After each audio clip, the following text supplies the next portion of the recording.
This YouTube channel does not promote any violent, harmful, or illegal activities. All content provided by this channel is meant for an educational purpose only.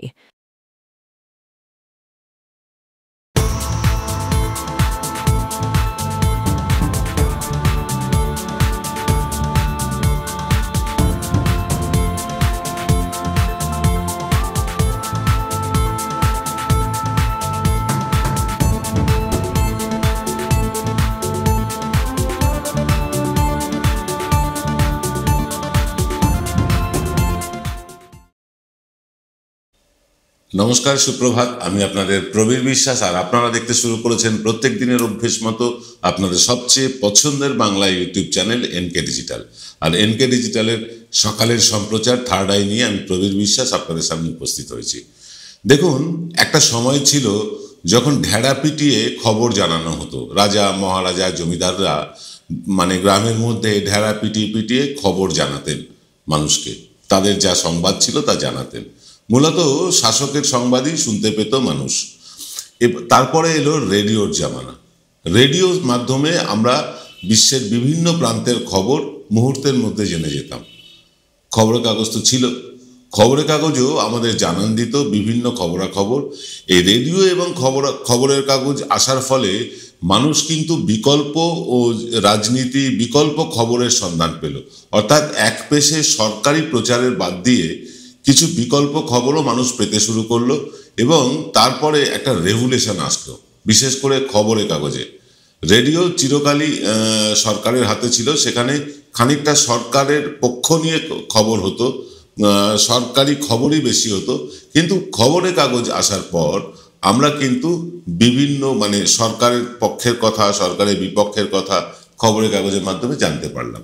তারপর শুরু হলো television যুগ। Television যুগ কিন্তু পুরো আমূল বদলে দিল খবরের পুরো প্যাটার্নটাকে। খবর শুধু ছাপার অক্ষরে রইল না, তখন দেখা শোনার মাধ্যমে আপনি খবর জানতে শুরু করলাম। শুরু হলো 24 ঘন্টার চ্যানেল। 24 ঘন্টার খবর চ্যানেল যখন শুরু হলো, আমরা যারা সাংবাদিকতা করি আমরা নিজেদের মধ্যে বলা বলি করতাম যে 24 ঘন্টা কি খবর দেখা, এত খবর তৈরি হয় না যে 24 ঘন্টায় দেখানো যায়। কিন্তু আমরা কি দেখলাম? আমরা দেখলাম যে এই 24 ঘন্টা খবর দেখাতে গিয়ে মূলত 6-7 ঘন্টার খবর হয়, আর বাকি খবরগুলো রিপিট করে আমাদেরকে দেখানো হয়। এটা হলো এই মিডিয়াও ছিল। এই 24 ঘন্টার চ্যানেল আসার পর, আগে তো দুটো চ্যানেল ছিল, প্রথম চ্যানেল এবং দ্বিতীয় চ্যানেল, সেটা সরকারের হাতে, দূরদর্শনের। তারপরে যখন এই প্রাইভেট সংস্থাগুলো এলো খবরের চ্যানেল নিয়ে, তখন রিপিট খবর দেখলেও আমরা খানিকটা সরকার বিরোধী খবরই দেখতে পেতাম। কারণ দূরদর্শন একচেটিয়া সরকারের প্রচার মাধ্যম হয়ে গিয়েছিল রাজীব গান্ধীর সময় থেকে। তারপরে আমরা দেখতে শুরু করলাম যে বিরোধী দলের কথাও বা সাধারণ মানুষের কথাও টেলিভিশনে আলোচিত হতে শুরু করেছে। এরকম চললো দীর্ঘদিন। কিন্তু 2014 যখন থেকে নরেন্দ্র মোদী ক্ষমতায় এলেন, বা তার বছরখানেক আগে থেকে মিডিয়ার মধ্যে একটা বিকৃতি দেখতে পেলাম আমরা। কি বিকৃতি? মিডিয়া তখন সবাই নরেন্দ্র মোদীর প্রচার নিয়ে তুমুল ব্যস্ত। গুজরাট মডেল নিয়ে ব্যাপক আলোচনা। এবং এই আগে যেমন 24 ঘন্টার চ্যানেলগুলো সরকারকে প্রশ্ন করত, ধীরে ধীরে সরকারকেই তোল্লাই দিতে শুরু করলো এই চ্যানেলগুলো, টেলিভিশন চ্যানেলগুলো। একটা জিনিস আপনি মাথায় রাখবেন যে সব ভালো যেমন চিরস্থায়ী নয়, সব খারাপও চিরস্থায়ী হয় না। এই মানুষ এক পেশে বারবার বক্তব্য দেখতে দেখতে, একই মুখ একই চেহারা দেখতে দেখতে মানুষ যখন ক্লান্ত, তখনই এলো এই আপনার হাতে থাকা মোবাইল ফোনটা। মোবাইল ফোনে যখন থেকে 4G স্পিড চালু হলো, তখন থেকেই কিন্তু ইউটিউবের রমরমা। ইউটিউব অনেক আগেও ছিল, কিন্তু ইউটিউব দেখা আমাদের পক্ষে খুব কষ্টসাধ্য ছিল। তাতে বাফারিং হতো, গোল গোল করে একটা চাকা ঘুরতে থাকতো, আমরা নিরবচ্ছিন্নভাবে দেখতে পেতাম না। কিন্তু 4G আসার পর ইউটিউব দেখা অনেক সহজ হয়ে গেল, এবং ইউটিউবে বিভিন্ন খবর আমরা দেখতে শুরু করলাম। যেটা টেলিভিশন, যেটা আগে আমরা দেখতাম যে দূরদর্শন যেমন একচেটিয়া কংগ্রেসের প্রচার করত, তারপরে যখন 24 ঘন্টার চ্যানেল এলো তখন তারা বিরোধীদের কথাও বলতে শুরু করলো। এখন এই 24 ঘন্টার চ্যানেলগুলো সরকারি প্রচার করে, আর ইউটিউব চ্যানেলগুলো, বেশিরভাগ ইউটিউব চ্যানেল করে এই রকম সরকারকে প্রশ্ন। তাই মানে নিঃসন্দেহে টেলিভিশন অত্যন্ত ভালো একটা মাধ্যম, নিঃসন্দেহে একটা ভালো মাধ্যম। কিন্তু টেলিভিশনের সমস্যাটা কি জানেন? যখন খবর দেখানো হয় আপনি সেই সময় টেলিভিশনের সামনে উপস্থিত না থাকলে সেই খবরটা মিস হয়ে যায়, সেই খবরটা আপনি জানতে পারেন না। কিন্তু আপনার হাতে থাকা মোবাইল ফোন যখন ইচ্ছে আপনি পুরনো খবর দেখতে পারেন, কারেন্ট খবর দেখতে পারেন, নতুন টাটকা খবর পেতে পারেন। সোশ্যাল মিডিয়া আসার পর এই রেভলিউশন হয়ে গেল, একটা বিপ্লব ঘটে গেল খবরের দুনিয়ায়। ঠিক যেভাবে রেডিও থেকে টিভি, সেভাবেই টিভি থেকে এই ইউটিউব মিডিয়া আসার ফলে, ইনস্টাগ্রাম আসার পরে, ফেসবুক টুইটার আসার পরে কিন্তু একটা বিপ্লব ঘটে গেল। মুহূর্তের মধ্যে খবর পৌঁছতে থাকলো আপনার আমার হাতে। এবার আপনি সবাই জানি যে মোদি জমানায় ভারতীয় মিডিয়া কিভাবে সারা বিশ্বের মধ্যে সংবাদ পরিবেশনের ক্ষেত্রে সবচেয়ে কম বিশ্বাসযোগ্য দেশের তালিকায় ঢুকে পড়েছে। এটা আপনিও জানেন, আমিও জানি, সম্ভবত 108 নাম্বার। বিশেষত টেলিভিশন মিডিয়াকে কিভাবে বিজেপি তার নিজস্ব প্রচার মাধ্যম হিসেবে পরিণত করেছে সরকারি ব্যবস্থাকে কাজে লাগিয়ে, তা আমরা প্রতিদিন প্রতি মুহূর্তে দেখতে পাচ্ছি। এখন দেশের সব বড় বড় মিডিয়ার মালিক হয় আদানি, না হয় আম্বানি। তবে ওই সুভাষচন্দ্রার মতন কিছু প্রাক্তন বিজেপি সাংসদ আছেন জি নিউজের মালিক বা জি গোষ্ঠীর মালিক, আর বাংলার সরকার বাবুদের মতন কিছু আছেন যারা দিন রাত মোদির চরণ চুম্বন করা ছাড়া তাদের আর কোনো কাজ নেই। মিডিয়া এখন সংবাদ পরিবেশন বা বিশ্লেষণ করে না, মিডিয়া খবর তৈরি করে। খবরকে দুমড়ে মুচড়ে বিজেপির অনুকূলে পেশ করে এমনভাবে যাতে মনে হয় যে বিরোধীরাই সরকারে আছে, তাদেরকেই প্রশ্ন করা হয়, আর সরকার একদম দুধে ধোয়া তুলসী পাতা। এক জাতির সাথে অন্য জাতির দাঙ্গা লাগিয়ে দিচ্ছে মিডিয়া। এমনকি মিথ্যে খবরও পরিবেশন করে তারা রোজগার বাড়াচ্ছে। টেলিভিশন চ্যানেলগুলোর মূল মন্ত্র টাকা রোজগার করা, এছাড়া আর কোনো মূল মন্ত্র নেই। আর সেই টাকা রোজগার হয় বিজ্ঞাপন থেকে, আর বিজ্ঞাপন দেয় বড় বড় কোম্পানিগুলো আর সরকার নিজস্ব বিভিন্ন দফতর।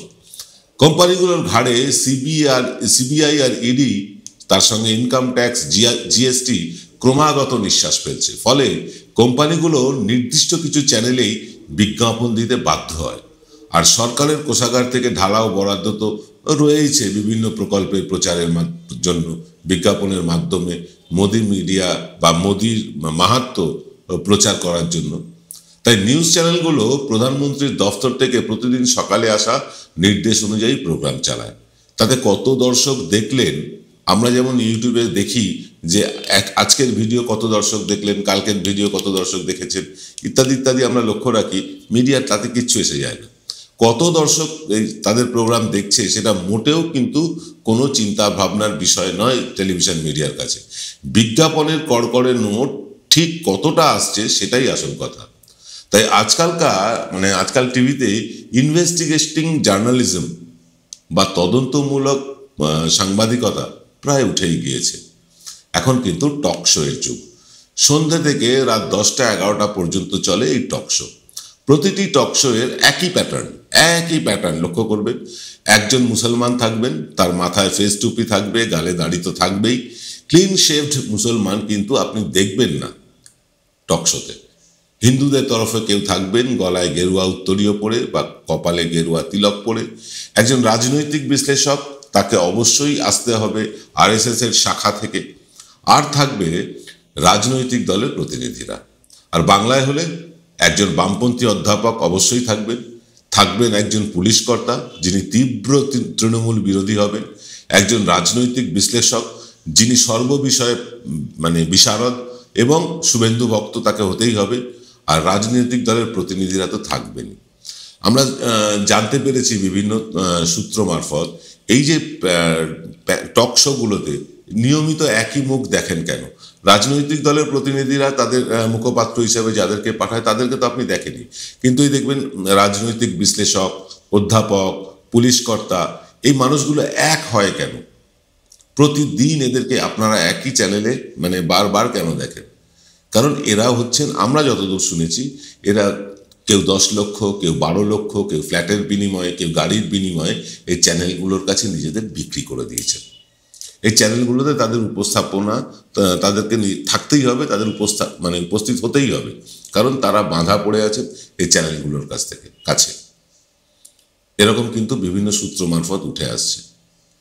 আপনারা জানেন হয়তো বা জানেন না হয়তো, একটি খবর বেরিয়েছিল যে দিল্লির একটি বা নয়ডার একটি চ্যানেলে একজন মুসলিম ভদ্রলোক, তিনি নিয়মিতভাবে উপস্থিত হতেন এবং তিনি নিয়মিতভাবে যারা বিজেপি বা আরএসএস বা ওই রাজনৈতিক বিশ্লেষক ইত্যাদি ইত্যাদি এদের কাছে মৌখিকভাবে প্রতিদিন ধর্ষিত হতেন। পরে একটি তথ্য এলো যে সেই মুসলিম ভদ্রলোক মোটা টাকার বিনিময়ে নিজের জাতিকেই তিনি অপমান করছিলেন। এরকম তথ্যও কিন্তু উঠে আসছে।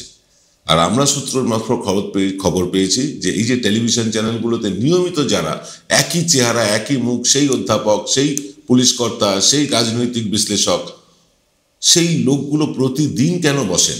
আর কি কোনো লোক নেই কলকাতায়? কলকাতা শহরে এদের ছাড়া কি কাউকে নিয়ে আলোচনা করা যায় না? বা কলকাতা শহরের বাইরেও প্রচুর গুরুত্বপূর্ণ মানুষ বসবাস করেন, তাদেরকে কি চ্যানেলে বসানো যায় না? না, কারণ সবাইকে কেনা যায় না, কিছু কিছু লোক বিক্রি হয়, তাই এদের নিয়মিতভাবে চ্যানেলে বসে। এভাবেই চলে প্রতিদিন, সপ্তাহে 7 দিন আর মাসে 30 দিন, বছরে 365 দিন চলতেই থাকে। দর্শকদের পছন্দ অপছন্দের তোয়াক্কা করতে হয় না তাদের, কারণ এইসব টক শো তাদেরকেই খুশি করার জন্য, যাদের অনুকম্পায় বিজ্ঞাপন জোটে, মানে লোক সেই জায়গাতেই তারা ছোটে। টিভি চ্যানেলও কিন্তু এই বিজ্ঞাপনের মোহে ছোটে। এসব নিয়ে বলবো বিস্তারিতভাবে টিভি চ্যানেল এবং বিকল্প মিডিয়া নিয়ে একটা ছোট্ট বিরতির পর। জয়গুরু রত্নভান্ডার জ্যোতিষ চেম্বার, এখানে গোল্ড মেডেলিস্ট জ্যোতিষী বসেন। হাই কোয়ালিটির আসল গ্রহরত্ন সবচেয়ে কম দামে এখানে পাওয়া যায়। স্থান বেলঘড়িয়া, রানী পার্ক, বটতলা, 2 নম্বর রেলগেটের নিকটে। 9681345722 এবং 9007778922। Found Kolkata's first ever sweet shop serving so unique items like Dab Malai Curry, Motichur Truffle, Gajor Borfi, Dab Kalakand, and I had to try them. শুধু তাই নয়, শক্তিগড়ের ল্যাংচা, বর্ধমানের সীতাভোগ, মালদার পোস্তকদম, বহরমপুরের ছানা বড়া, এগুলো সবকিছু খেতে হলে আর এত দূরে যেতে হবে না। সুন্দরিনী ন্যাচারালসে পেয়ে যাবে পশ্চিমবঙ্গের বিখ্যাত 10টা জেলার মিষ্টি all under the same roof. এদের বেস্ট সেলার্স কচি ডাবের শাঁস দিয়ে বানানো ডাব মালাইকারি আর কলা পাতায় মোড়া গুড়ের সন্দেশ পাতুরি আর মাস্ট ট্রাই।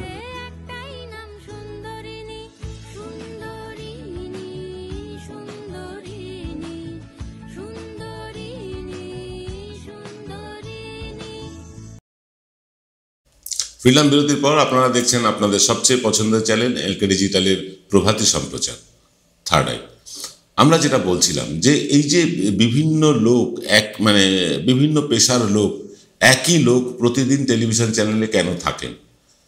একটি টেলিভিশন চ্যানেলে একজন চিত্র পরিচালক বসতেন বাংলার, তাকে আর একজন বাংলারই চিত্রাভিনেত্রীর সাথে বা নায়িকার সাথে তাকে বিভিন্ন হোটেলে দেখা যেত। হোটেলে তারা দিনের পর দিন কাটাতেন। খবর পাওয়া গিয়েছিল যে একটি টেলিভিশন চ্যানেল, যে চ্যানেলে সেই চিত্র পরিচালক বসতেন, সেই টেলিভিশন চ্যানেল তাদের ওই হোটেলের মোৎসব করার খরচটা দিত। এরকম অনেক তথ্য আছে।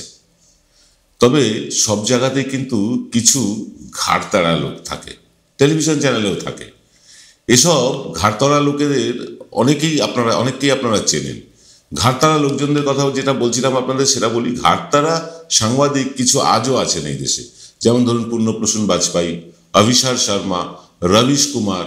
এনারা বিরোধী দলের লোকজনকে প্রশ্ন করবার বদলে ক্রমাগত সরকারকেই প্রশ্নের মুখে দাঁড় করাচ্ছিলেন টেলিভিশনে থাকাকালীন। প্রত্যেকেরই এই কারণে হয় চ্যানেল থেকে চাকরি চলে গিয়েছে, অথবা তাদের চাকরি ছাড়তে বাধ্য করা হয়েছে। এনারা প্রত্যেকেই এখন ভারতের প্রথম শ্রেণীর ইউটিউবার। আমরা তাদের খবরই প্রতিদিন দেখি। তবে কি শুধু সাংবাদিকেরাই ঘাড়তাড়া হন? না, কিছু কিছু চ্যানেল কর্তৃপক্ষ আছেন যারা অতীব বেয়াড়া। যেমন পাশের ছবিটি দেখতে পাচ্ছেন, প্রণয় রায় আছেন কলকাতা টিভির একজন পরিচালক, বা কি বলবো, কলকাতা টিভির কর্ণধার কৌস্তব রায়। এরকম বহু লোক আছেন। আপনি পাশে যার ছবি দেখছেন, তিনি প্রণয় রায়। ওয়ার্ল্ড দিস উইক থেকে যার উত্থান এবং তারপরে এনডিটিভি নিয়ে তিনি তো একদম সমীক্ষা করে ভোটের রেজাল্ট একই দিনে সমস্ত জায়গার রেজাল্ট দেখিয়ে ভোটের সমীক্ষা করে মানে একেবারে সকলের মনের মণিকোঠায় গিয়ে পৌঁছে গিয়েছিলেন। ইনি হচ্ছেন সেই প্রণয় রায় এবং তার স্ত্রী রাধিকা রায়, তিনি এনডিটিভির প্রডিউসার। কৌস্তব রায় বাঙালি, প্রণয় রায় বাঙালি, রাধিকা রায় বাঙালি। আর বাঙালির বরাবরই একটু ঘাটতারা, বাঙালির আত্মসম্মানবোধ আম্বানি আদানি গুজরাটিদের তুলনায় একটু বেশি, আত্মসম্মানবোধটা আমাদের সবসময় বেশি। তবে ব্যতিক্রমও আছেন আমাদের এখানকার এগিয়ে থাকা, এগিয়ে রাখা সরকার বাবুরা বা সরকার বাবুদের থেকে চাকরি চলে যাওয়া বিভিন্ন লোক আছেন যারা এখন ইউটিউবে আলো করে বসছেন কী সব বাংলা টাংলা নাম নিয়ে। তারা কিন্তু ক্রমাগত কেন্দ্রীয় সরকারকে তোষণই করে চলেন। শুধু সমালোচনা রাজ্য সরকারের হয়, আমাদের চ্যানেলে যেমন আপনারা রাজ্য সরকারের সমালোচনা দেখেন তেমনি কেন্দ্রীয় সরকারের সমালোচনা দেখেন। এই সব চ্যানেলগুলোতে আপনি রাজ্য সরকারের সমালোচনা ছাড়া অন্য কিছু পাবেন না। তবে অর্ণব গোসাই আপনাদের মনে থাকবে নিশ্চয়ই, তাকে বাঙালি ধরে নেবেন না। উনি আবার এই হিমন্ত বিশ্ব শর্মার মতন একজন অসমিয়া মানুষ। অনেকেই অর্ণব গোসাইকে বাঙালি মনে করেন। তিনি বাংলা টেলিভিশন চ্যানেল খুলে গত বিধানসভা নির্বাচনের আগে ভাঙা ভাঙা বাংলায় অনুষ্ঠান করা শুরু করেছিলেন, কিন্তু দুর্ভাগ্যজনকভাবে উনি একদিন ওনার বাংলা চ্যানেলে আমাকেই ডেকে বসলেন। হ্যাঁ, আমি গিয়েছিলাম ওনার সেই বাংলা চ্যানেলে। আমি ওনাকে বাংলা কিভাবে বলতে হয় তা শিখেও এসেছিলাম। তারপর কি হয়েছে জানেন? তারপর সেই যে তিনি বাংলা ছেড়ে মুম্বাইয়ের চ্যানেলে গিয়ে বসলেন, আর বাংলায় কথা বলতে টেলিভিশনে অন্তত আসার চেষ্টা করেন। যাই হোক, আমরা বলছিলাম প্রণয় রায় এবং তার স্ত্রী রাধিকা রায়ের কথা, আর কলকাতা টিভির কৌস্তব রায়ের কথা। আগে বলি আমার অত্যন্ত পছন্দের বন্ধু কৌস্তবের কথা। প্রথমে কৌস্তবের চ্যানেল কলকাতা টিভির লাইসেন্স রিনিউ না করার নানা ফন্দি ফিকির আটতে যখন ব্যর্থ হলো বিজেপি, তখন সরকার তাকে সিবিআই দিয়ে গ্রেফতার করে আটকে রাখলো। আটকে আছেও তিনি, কিন্তু জেলে আটকে রেখেও কৌস্তবকে দমিয়ে রাখা গেল না। সরকারকে আজও প্রশ্ন করে চলেছে কলকাতা টিভি, এমনকি মৌপিয়ার মতন অ্যাঙ্কারকে দিয়েও ঘাড় ধরে তারা একই কথা বলাচ্ছে। অর্থাৎ চ্যানেলের পলিসি অনুযায়ী চলতে হচ্ছে মৌপিয়াকেও, যাকে আপনারা এর আগে অন্য একটি চ্যানেলে দেখেছেন তিনি কিভাবে রাজ্য সরকারি দলকে তুলোধনা করতেন এবং ঘোষিতভাবে তিনি বামপন্থীও। তিনি এখন উল্টো সুর গাইছেন কলকাতা টিভিতে গিয়ে। আর ওদিকে প্রণয় রায় রাধিকা রায়ের নিয়ন্ত্রণে যখন এনডিটিভি ছিল, এই বিজেপি সরকারের আমলেই তাদের সম্প্রচার বন্ধ করে দেওয়া হয়েছিল, ব্ল্যাক হয়েছিল, কালো হয়েছিল তাদের চ্যানেল। পরবর্তীকালে তাদের বিরুদ্ধে 15 বছরের একটা পুরনো মামলা তুলে এনে সিবিআইকে দিয়ে যতটা হেনস্থা করা সম্ভব ততটাই হেনস্থা করা হয়েছিল। এমনকি তাদের বিদেশ যাওয়াকেও আটকে দিয়েছিল এই ফ্যাসিস্ট সরকার। পরে অবশ্য জানা গেল এই রায় দম্পতি তাদের এনডিটিভি আদানিদের হাতে বিক্রি করে দিয়েছেন। চ্যানেলের মুখ্য সঞ্চালক রবিশ কুমার তৎক্ষণাৎ পদত্যাগ করে চলে আসলেন আমাদের মতো ইউটিউবে। শোনা যায় এনডিটিভির প্রণয় রায় এবং তার স্ত্রী রাধিকা রায়কে এতটাই টর্চার করা হচ্ছিল সিবিআই দিয়ে, তারা আদানিকে চ্যানেলটি বিক্রি করে দিতে বাধ্য হন। এরকম অনেক উদাহরণ আছে যেখানে অনেক লাভজনক সংস্থাতে ED, CBI, income tax, GST পাঠিয়ে পরে সেই সংস্থা আদানির কাছে বিক্রি করতে বাধ্য করা হয়েছে। আদানি আম্বানিকে লাভ পাইয়ে দিতে সরকারি এজেন্সিকে বারবার ব্যবহার করে চলেছে এই সরকার। ভবিষ্যতে যদি কখনো দিল্লির রাজনৈতিক পট পরিবর্তন হয়, তখনও হয়তো তদন্ত করলে আমরা দেখতে পাবো এরকম অনেক সোর্সের মধ্যে ভূত রয়েছে। এই সরকার থাকাকালীন এখনকার টিভি চ্যানেল কিছুতেই এই নিয়ে তদন্তমূলক খবর, তার পর্যালোচনা, বিশ্লেষণ কিছুই দেখাবে না, আজ পর্যন্ত দেখায়নি। সম্প্রতি প্রণয় রায় এবং তার স্ত্রী রাধিকা রায়ের বিরুদ্ধে সিবিআই এর তদন্তের ফলাফলে জানা গিয়েছে তাদের বিরুদ্ধে ওঠা ব্যাংক জালিয়াতি সংক্রান্ত সমস্ত অভিযোগ ছিল ভুয়ো এবং মন গড়া। অবশেষে তারা দোষমুক্ত হলেও কলকাতা টিভির কৌস্তব রায় আজও জেল খাটছেন। এইভাবে সরকারের বিরুদ্ধে সওয়াল করা সংবাদ মাধ্যমগুলোকে মুখ বন্ধ করতে বাধ্য করা হচ্ছে। অন্যদিকে আদালতের রায়ের কপি তর্জমা করতে গিয়ে সম্পূর্ণ বিপরীত বাংলা অনুবাদ করে মানুষকে ভুল বুঝিয়েও পেয়ে যাচ্ছে এবিপির সুমন। মিডিয়ার এই চাটুকারিতা একটা নয়া দিগন্ত খুলে দিয়েছে ভারতে। এরপরে যারাই সরকারে আসুক না কেন, তারাই চেষ্টা করবে এইভাবেই মিডিয়াকে নিয়ন্ত্রণ করতে।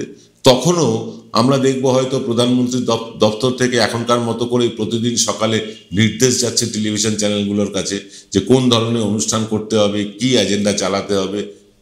কারণ যে যায় লঙ্কায় সেই হয় রাবণ। আমরা তো ঘর পোড়া গরু, সিঁদুরে মেঘ দেখলেই ভয় পাই। এই রাবণদের থেকে মুক্তির উপায় একটাই, বিকল্প মিডিয়া হিসেবে ইউটিউব চ্যানেলগুলোকে বাঁচিয়ে রাখা। দেখুন, ধ্রুব রাঠি সুদূর জার্মানিতে বসে দেশকে ভালোবেসে যেভাবে একের পর এক তিনি ভিডিও করছেন, সত্যি অনুপ্রাণিত হতে হয়। অভিষার শর্মা, রবিশ কুমার, পূর্ণপ্রসন বাজপেয়ী, সাক্ষী যোশী, এই যে এতগুলো মানুষ, এর ছাড়াও অসংখ্য মানুষ আছেন, মানে আমি হয়তো সবার নাম বললাম না, মার্জনা করবেন, কিন্তু অসংখ্য মানুষ প্রতিদিন সরকারের কাজকর্ম নিয়ে সমালোচনা করছেন, তুলোধনা করছেন, প্রশ্ন করছেন এই ইউটিউব চ্যানেলে সরকার বিজ্ঞাপন দেয় না, মনে রাখবেন। কর্পোরেট হাউসগুলো কিন্তু এগিয়ে আসে না বিজ্ঞাপন দিতে। যে বিজ্ঞাপন আপনারা দেখতে পান সেগুলো খুবই কম, মানে অফলাইন বিজ্ঞাপন, মানে আমরা চ্যানেল থেকে দেখাই এরকম একটা দুটো বিজ্ঞাপন দেখতে পান, যেগুলোর রেট আপনারা জানেন কিছুই না। কিন্তু যে অন্য বিজ্ঞাপন দেখতে পান সেটা যায় ইউটিউবের কাছে। ইউটিউব সেই বিজ্ঞাপনের যে অর্থ সেখান থেকে 45% কেটে আমাদেরকে পাঠায় 55%। এই 55%-এর মধ্যে দিয়ে আমাদের এই এত বড় সংসার চালাতে হয়। এটা হচ্ছে বাস্তব সত্য। দর্শকদের নিজেদের স্বার্থেই কিন্তু বাঁচাতে হবে এইসব ছোট ছোট ইউটিউব চ্যানেলগুলোকে। যেভাবে আপনারা এনকে ডিজিটালকে অল্প কিছু মানুষ হলেও এগিয়ে এসে সাহায্যের হাত বাড়িয়ে দিয়েছেন, সেভাবে আরও অনেক মানুষ এগিয়ে এলে তবেই বাঁচবে এই এনকে ডিজিটালের মতো নিরপেক্ষ সংবাদ চ্যানেলগুলো। আমাদের সহায়তা করবার জন্য ইউপিআই নম্বরটা আমি আরেকবার বলে দিচ্ছি, অনেকে ফোন করছেন, জানতে চাইছেন। ইউপিআই নম্বরটা বলে দিচ্ছি, আপনারা ইউপিআই নম্বরটা নোট করে রাখুন, 9830075869। আবার রিপিট করছি, 9830075869। এই নম্বরে ফোনপে, গুগল পে, পেটিএম ইত্যাদির মাধ্যমে মাসিক একটা সহায়তার রাশি যদি আপনারা পাঠান, আমাদের মতন কিছু ছোট চ্যানেল বেঁচে পড়তে থাকবে ভারতের চতুর্থ স্তম্ভকে রক্ষা করার জন্য। রাজ্য সরকার হোক বা কেন্দ্রীয় সরকার, তাদেরকে প্রশ্ন করার জন্য, যে প্রশ্ন প্রতিদিন আপনার মনে ওঠে। আজ এই পর্যন্ত, দেখা হবে রাত 8টায় এক্স ফ্যাক্টরে। সকলে ভালো থাকবেন, নমস্কার।